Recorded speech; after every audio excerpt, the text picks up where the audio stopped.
Welcome to Cleaning with Chaos. I'm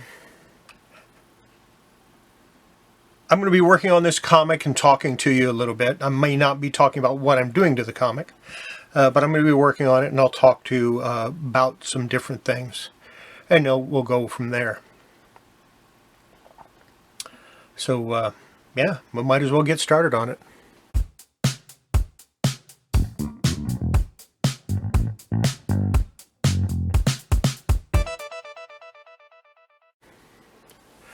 Now, there's a lot of different things that you might want to think about before you start working on a comic.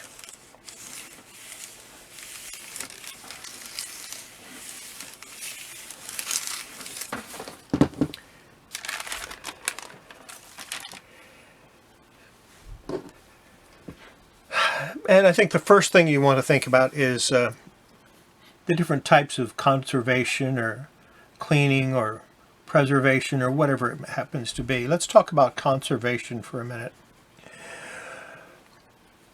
The first type of conservation you have is preventive conservation. And that includes just lightly wiping off a brand new comic, maybe with a microfiber cloth or some cotton, and putting it in a poly bag or a mylar sleeve or whatever with a backing board. And if the comic's older than 1990, you might want to consider putting some interleaving paper in there too to help absorb any acids that happen to leak out.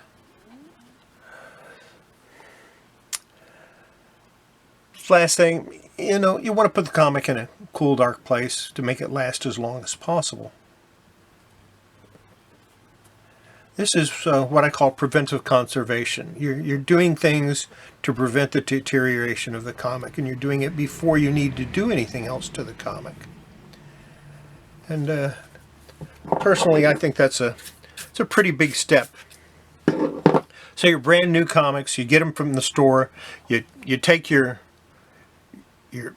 cotton round, you take your microfiber cloth or whatever you happen to use, and you gently wipe off the comic, and then you put it in your poly bag or your mylar or whatever you happen to use to clean it or to keep it nice. And that's the first stage of caring for your comic.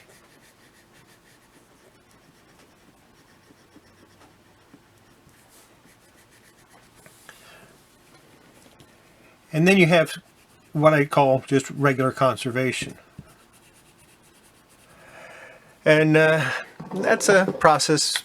You can maybe cleaning it, and maybe you'll fix a missing or torn area in a way that can be reversed. You don't want to do anything that's going to be permanent for conservation.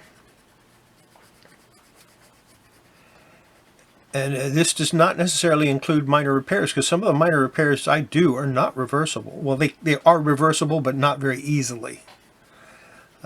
Conservation should be easily reversible.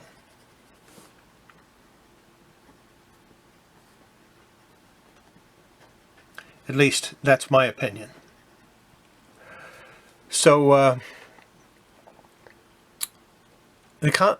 when you conserve a comic, you'll be doing it to preserve the book for future generations. But you don't want to change the structural integrity of the book. And like I said, you should always be able to, it should always be reversible. And it should always be documented what's done to the comic, so that if someone in the future does want to reverse it, they'll know the process you took in order to get it to where it is right then. Now, I put cleaning under conservation because dirt does help to deteriorate a comic and does help to hurt it. Yes, it does improve the overall look of it, and it could be considered restoration. But in general, the best reason to clean a comic book is to get the dirt off of it so that it doesn't cause problems in the future. That's the way I look at it. So, is it reversible? No, cleaning a comic is not reversible. Once you clean a comic, it's clean. I mean, sure, you could throw dirt on it and try to get it back to where it was, but that would kind of seem like a silly thing to do.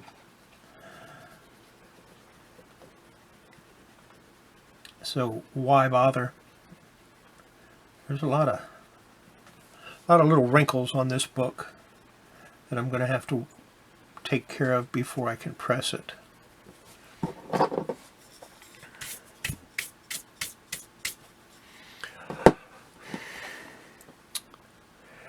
Next we have repairs. Now this does include cleaning and also using tissue or specialized tapes to do minor repairs to tears to help preserve a book without, you're not really concerned with what it looks like so much as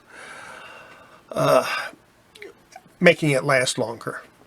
And this is a lot of what I do. I don't worry about quite as much how the book looks when I do a minor repair as to, is the book going to last longer?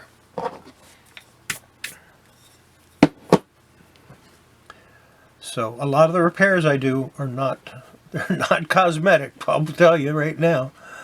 They're not made to make the book look better.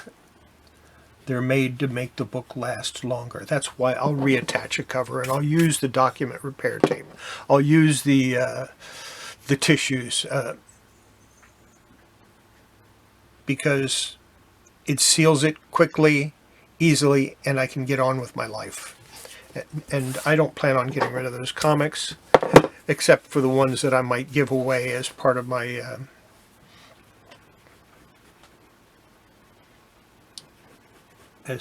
incentive programs. I may start making some of them available to Patreon members. I have not yet decided if I want to go that route or not.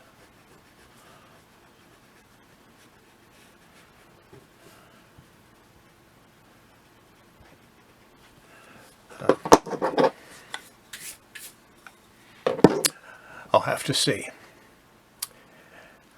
And then you have restoration. And this includes cleaning, repairing, leaf casting, adding missing pages, portions of pages, color touch. All of that falls under restoration. I know people are going to disagree with me. Leaf casting technically on its own is not restoration. It's conservation. It's always been conservation. It always will be conservation. But when combined with things such as color touch or using it to marry two pieces of let's say I have the top of a cover from one comic and the bottom cover of another comic, and I use leaf casting to put them together, that would be restoration rather than conservation. When you're doing conservation, it's on a single book. That is not multiple books. It's one single book. So that's why I included leaf casting under restoration. Not because it is technically conservation, because it is 100% reversible. But when combined with things such as color touch, then it is definitely restoration. It should be considered that. Chemical baths and other processes in order to make a comic book look as close to its original condition as possible and can't be reversed, that's restoration.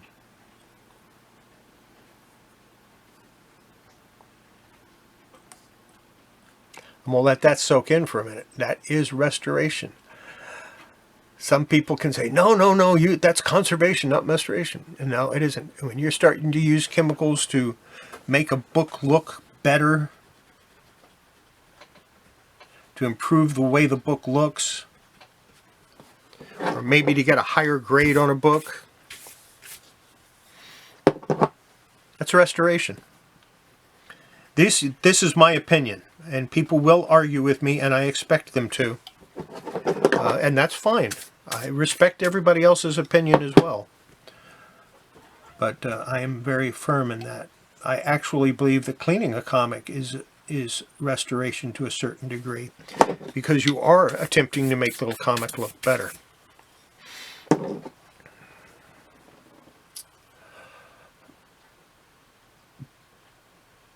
And a lot of times when you do stuff like that, and sometimes you use different methods to make a comic, to whiten a comic, just to make it look great, it's a short-term thing, and it can end up harming the comic or the paper in the long run. It could dry out the paper,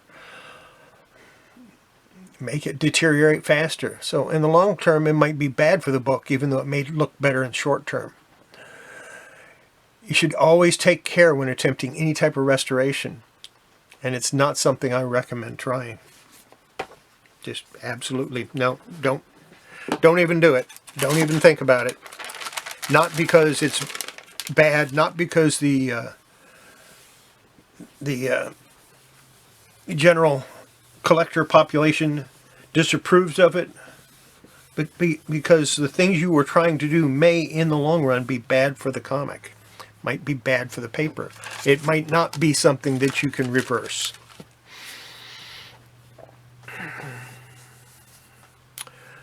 But regardless, no matter what you do, you should document what you're doing to a comic. If you're cleaning it, put down that you've cleaned the comic. If you're doing a minor tape repair, put down that you're doing a minor tape repair. Put down where you did the minor tape repair.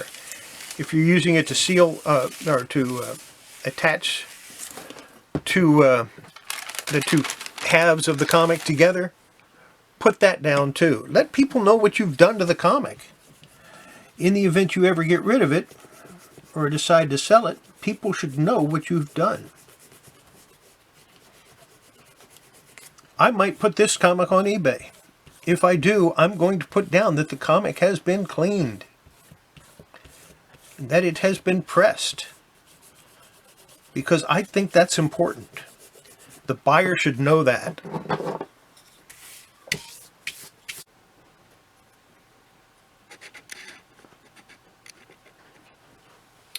Now, in case you're wondering, my camera gives me like 10 minutes of record time and then shuts off.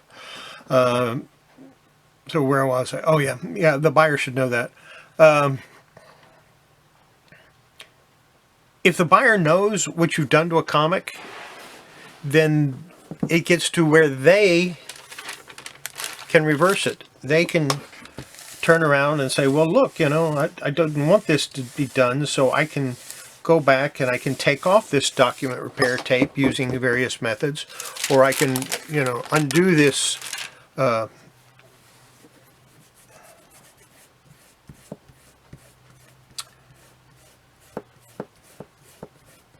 I can undo these things because I know what was done and I know how to take it apart and how to redo it.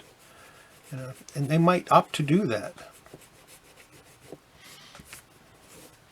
And that's why it's important for there to be a paper trail following comics.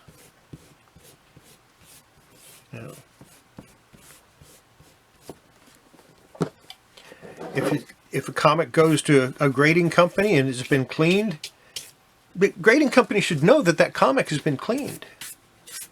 If it's been pressed, they should know it's been pressed. If it's had minor repairs done, they should know that too. Let's not hide things from these grading companies. Give them all the ammunition they need to accurately grade a comic. And then if they want to screw it up, they're going to. I mean, they're going to anyway. All they're going to do with that documentation is throw it in the garbage. They're not even going to look at it.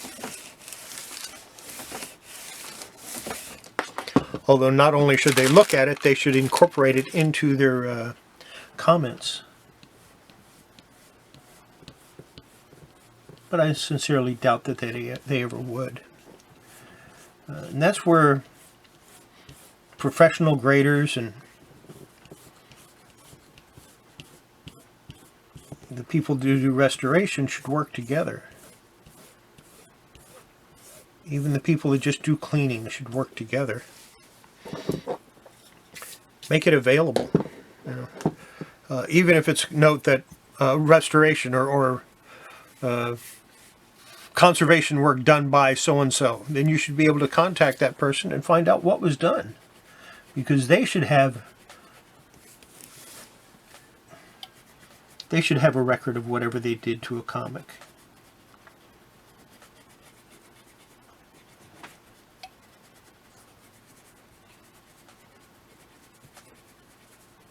How would I put this one down? Well, I'm going to start with light dry cleaning. That's the first process, and that involves using of all the different erasers and things like that I might use on it.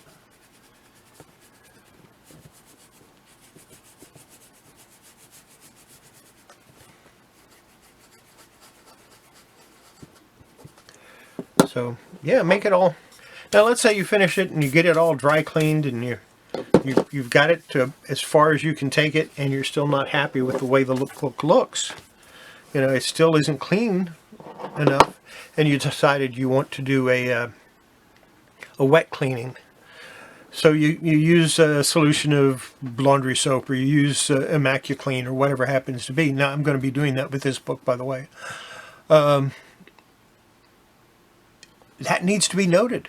What you used to do the wet cleaning needs to be noted as well. If you decide to remove the cover and soak it, that should be noted. You know, you use a bath, or an aqueous bath, or used a water bath with whatever additional chemicals you might want to put in it. All that should be noted. All that should be in your documentation for that comic.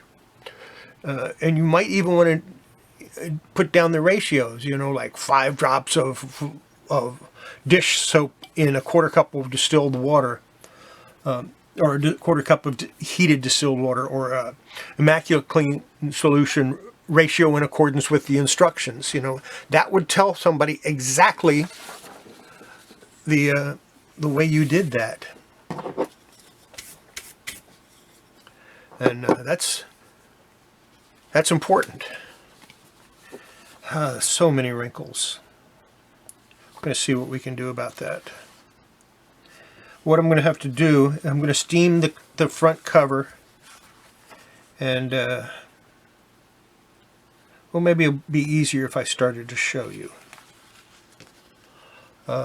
And I want to do that before I do anything else. Well, let me go ahead and finish cleaning the cover, dry cleaning the cover first. So.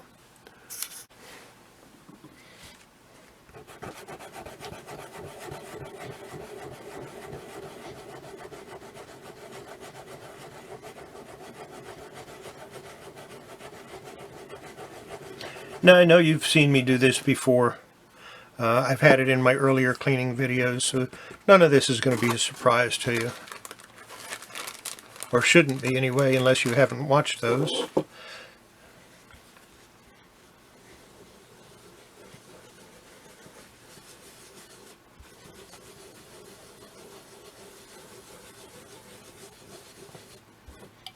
And if you haven't watched them, I recommend you go back and watch the first 5 of my cleaning videos.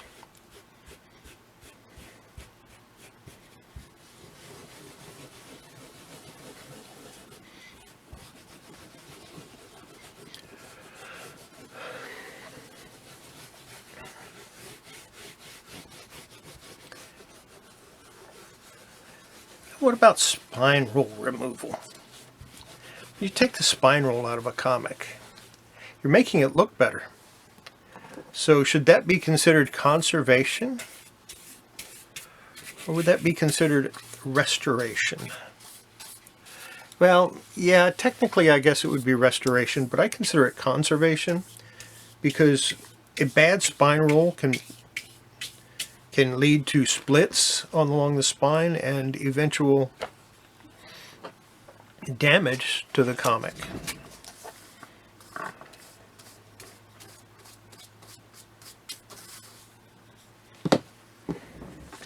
To the point where it's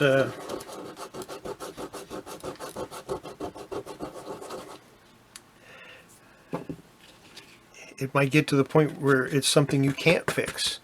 So taking spine rolls out, I consider that conservation and not restoration. Because you're not really adding anything to the comic.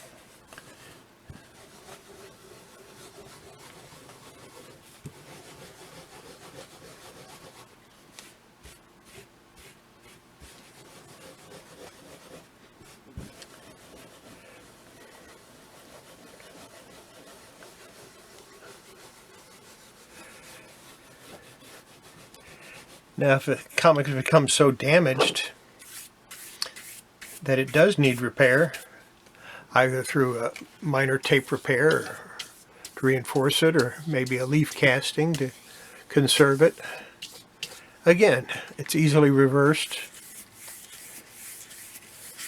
as long as you don't add color touch to hide the cracks. If you start using color touch to hide cracks, you've crossed over into the restoration zone. And most people don't know the proper way to do a color touch anyway, and as such, they would do more harm to the book than good. So, generally, I consider cleaning a comic conservation. Here is my Absorring. You're just trying to remove dirt, and that dirt could cause problems in the future.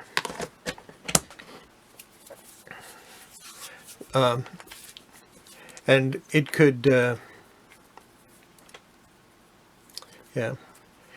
can cause damage. So, like I said, I consider it conservation. However, there are some forms of cleaning that can cause long-term damage, and I would consider those restoration rather than conservation, because the only thing you're doing is trying to make the comic look better. What about pressing? Well, if you're pressing a comic, generally it's because it needs to be flattened out for one reason or the other. Like this one has a lot of creases on it, and I'm going to press it. I'm going to press it for a couple of reasons. One of which is to get some of those creases out, and another is to increase the life of the comic and make it look better. Well, the making it look better part, that's restoration. The increasing life of the comic, that's conservation. So what is it? Is it conservation? Is it repair? Is it restoration? It can be all three. It depends on why you're doing it. If you're pressing the comic to get out a fold, or the comic is curled and you're pressing it just to get it to lie flat, I would say that's conservation. On the other hand, if you're pressing a comic because it's got waves in it and it's brand new and you don't like those waves, yeah, that's silly. That's restoration. You're just trying to get a higher grade on the book. You'll get the same effect by putting it in a mylar or a poly bag for 10 years and letting it sit. It'll flatten out. I have comics that had really bad creases that were flipped up. So, the comic was literally like this and stayed like that. But after sitting in Mylars for 5 or 10 years, you never would see it. You didn't even know it. So, it's just a matter of what you want to do. What I'm doing, I'm not so much cleaning it with the Absorring as I am making sure I picked up all of the little trace elements of eraser. So it's a different use of Absorring. I'm not really using it to clean the comic so much as I am just to pick up the eraser residue that might be on there. Absorring can yellow the comic slightly. I have noticed that in some of the ones that I've done, and also it's been pointed out to me by other people that have used the product. But for what I'm using it for, it's fine. It's not going to hurt anything. And I'm probably going to use Immaculate on this comic once I'm done anyway. But you'll see all of that.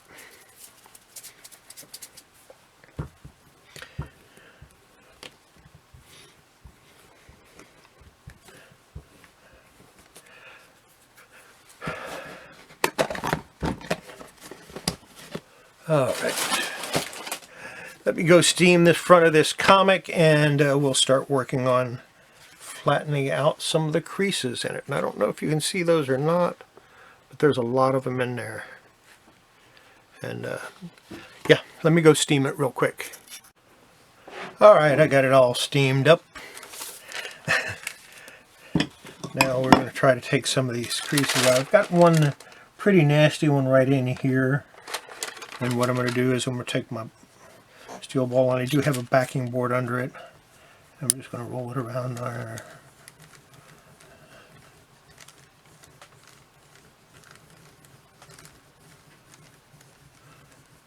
Use a figure 8 a lot of times. Sometimes I just roll it around. And that helps to flatten out some of that stuff. A lot of people don't bother to put anything over it. I do. It's just, I don't like putting the metal directly onto the paper. So I put a piece of parchment paper between me and the ball and the comic. And you can do this with, I mean, if you don't have one of these steel balls or steel ball bearings, you can use a spoon. It works about the same. This has a little more weight to it, so it works a little bit better. But you can apply weight with the spoon without a big deal. And I did it with the spoon for years, but then I recently decided, well, let me try one of these ball bearings, see how good they work. And they do work better than the spoon. But like I said, the spoon is adequate. Let's see what we got here. Yeah, it's looking a little better. It's a little flatter, I think. Got one up here. Now that's starting to dry out, so I'm going to apply some heat to it. And I could add water to this because it is a steamer and gets steamed that way, but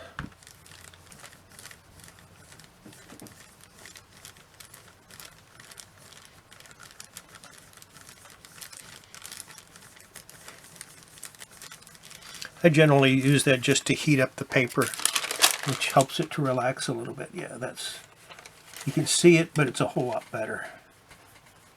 It's harder to, you can't feel it as well as what you could before.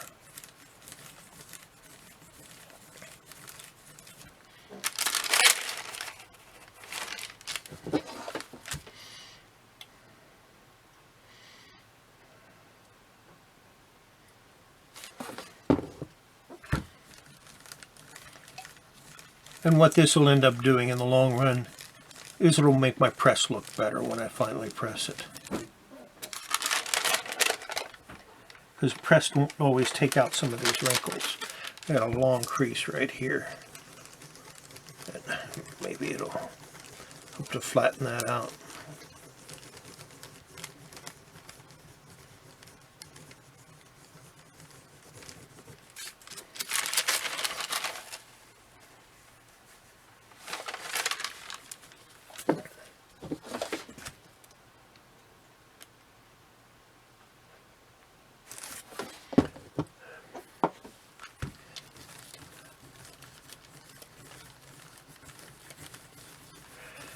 So as I was saying earlier, you just want to document everything you do to it, you know.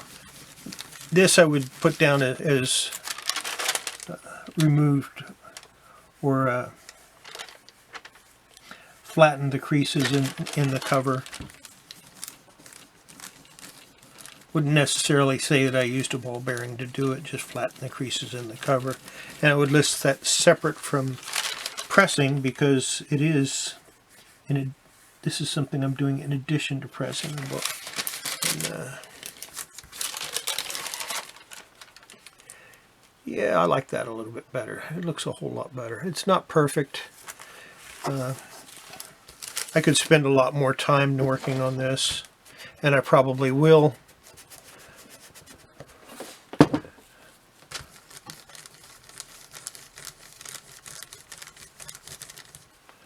But I think for purposes of this video, that's fine. It shows you an idea of what I was doing there.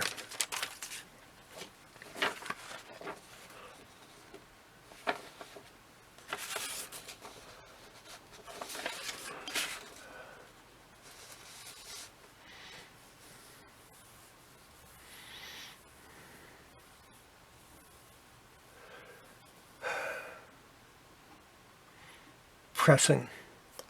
We were talking about pressing before I got onto this.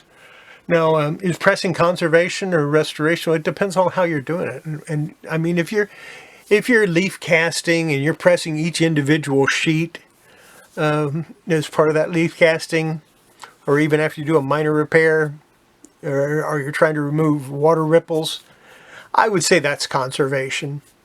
You pretty much just want the comic book to last as long as possible. Now, if you're pressing a comic just to make it look better, or because you want to try to get a better grade, yeah, that's restoration. So sometimes pressing a book is desirable just to preserve it, like in the case of removing a spine roll. And sometimes it's simply done because somewhere along the line someone said all comics need to be flat. You know, comics should be flat. Comic needs to be flat. I want you to go buy a comic book. Buy a brand new comic book. Get it. New comic book day. Go buy a brand new comic book. Set it on your table. Get ready to wipe it with your cloth. But before you do, take a look at it. Is it flat? Is the comic flat? Take a really good look at it. Look at the edge. Because that comic right then is as close to a mint state comic as you are ever going to get. Because that's how the book looked when it came off the press. And ask yourself a question. Is it flat? If your answer is yes, then by all means press every comic book you have. But if the answer is no, and I suspect that's what it's going to be, then why are you taking a chance on having a book damaged by applying moisture, heat, and pressure? Unless there's some other reason for it, like instead of a 9.6 that you know it should get, you're trying to get a 9.8.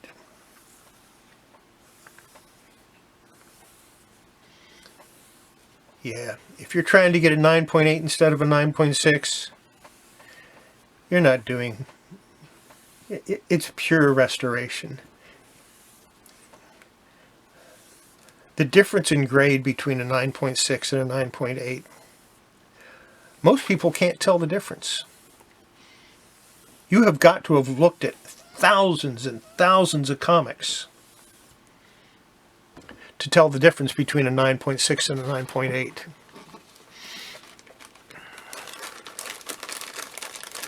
What about a 9.9 or a 10? How many comics do you have to look at to tell if a comic is a 10? Not as many. Because a 10 is absolutely perfect with no flaws and no problems at all. It's the best known copy of that grade, of that. I mean, it's perfect in every way.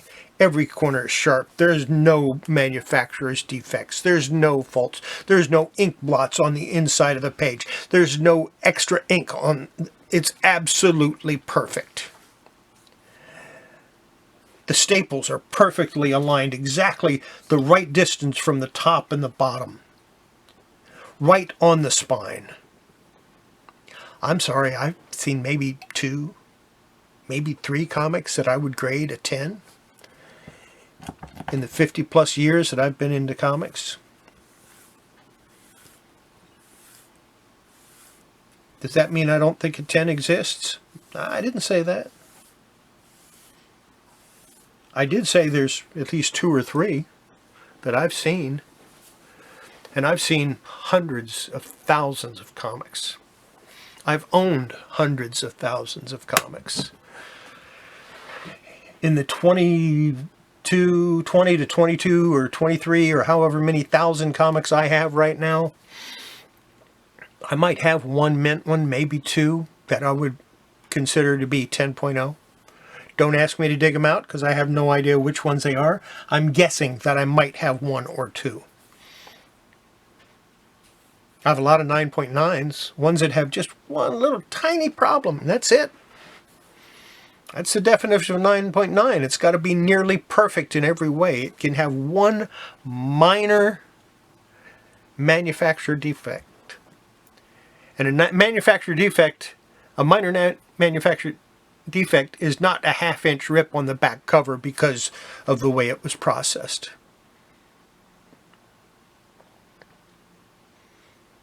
A minor manufacturer defect might be on the inside of the comic and not on the cover at all. The cover might look absolutely perfect. But you might have a little tiny ink splotch on the inside, which makes it a 9.9. One minor manufacturer defect is all that you're allowed on a 9.9. On a 9.8, 2 to 3 at most. Most 9.8s that I've seen have a half a dozen or so. I would never grade them that high. I would grade them, 9.4, 9.6, like that, 9.2.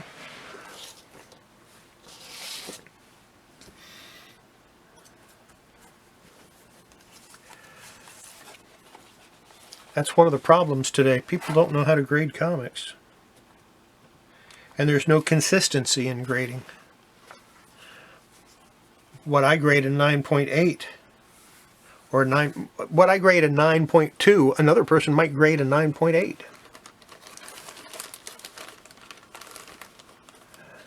The only consistency I know of in comics, in grading comics, is in the way I grade them. And even I am inconsistent. Even I sometimes make mistakes. Sometimes I'll look at a comic and say, wow, this is a 9.8. And then 2 weeks later I'll look at it and go, what was I thinking? Yeah, my camera's battery died.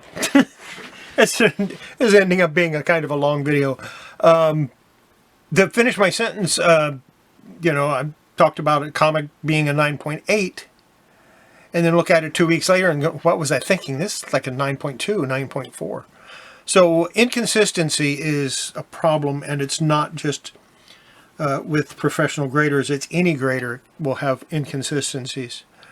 Now, the first comic you look at in a day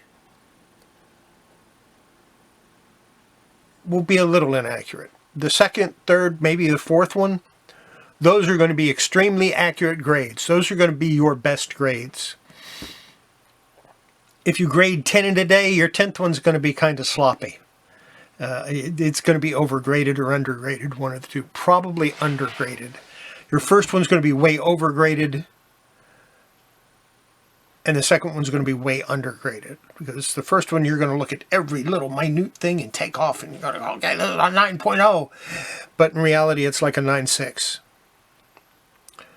Your last comic, is, oh yeah, this is a 9.8 easy, but in reality, it's like an 8.5. So, finding that sweet spot for you is difficult when you're grading a comic. And what I recommend doing is grade the comic, put it on a 3x5 card, stick it inside the comic, put it away, come back to it the next day or a few days later, shuffle the comics around. Don't have them in the same order that you graded them the first time, because you're going to end up with similar grades. Go through and grade the comic again. Write down the grade on that same 3x5 card, guess what? The grades are probably not going to be the same. And if the grade is the same, the chances are you either looked at the 3x5 card first, or that's an accurate grade. If you get the same grade on a comic 2 different times after several days, chances are that's the correct grade. If you get a 9.8 one day and a 9.2 the next day, you probably should put that comic away for a 3rd session and then take the average of all 3. That's what I would recommend doing anyway. Anyway, I'm going to finish cleaning this up. I'm going to press it. I'm going to make notes that I have cleaned the comic. I'm not going to include the fact that I've pressed the comic, because to me, pressing is a part of cleaning a comic. That's all there is. That's the way I am. That's going to be it for this video. I think it's going to be long enough as it is. It'll probably put a few people to sleep. That's okay. If you need sleep that badly, I am happy to help you out. Hopefully you've learned something. Hopefully I've raised a few questions in your mind about why are you doing this, or why do you want to do this? And yeah, let's all have a great day, and check me out tonight on my comic chat, comic and toy chat and chill. Yeah, that'll be at 8:30 my time, 9:30 Eastern. And of course, I will let you know which is my cover of the week. It's pretty solid. Everybody likes the Betty Page as Vampirilla, as far as the chat goes and how the comments go. But is that the one I'm going to pick? You'll have to tune in tonight to find out. Like I said, let me finish cleaning this up. I will show you the results of this comic and how it looks next week on my Cleaning with Chaos video. In the meantime, make sure before you start working on your comics, make sure you wash your hands. It's good for your comics. It's good for your health. I try to drop videos every day, except Saturday and Sunday. I need some time off. So every day I'm trying to drop a video now. I might miss a day. Don't panic. I'll pick it up the next week. And yeah, see you tonight. Take care. Bye.